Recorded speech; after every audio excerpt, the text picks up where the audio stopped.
In this simple video tutorial, I'm going to share with you how you can share a comment to your story on Instagram. You can simply share comments to Instagram story in just few simple steps. To do this, simply open up your Instagram. You can either share comments on your posts or comments on other people's posts as well. Simply choose any post. Then head into the comments section. You will have to select the comment you would like to share to your story. Let's say this comment right here. Just swipe left and tap on this story icon. The comment will get generated to your story automatically. You can add any text then share to your Instagram story. This is the same case on how to share comments on other people's posts to your story.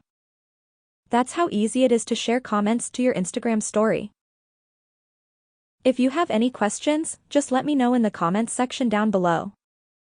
Please don't forget to leave a like, share and subscribe for more video tutorials like this one.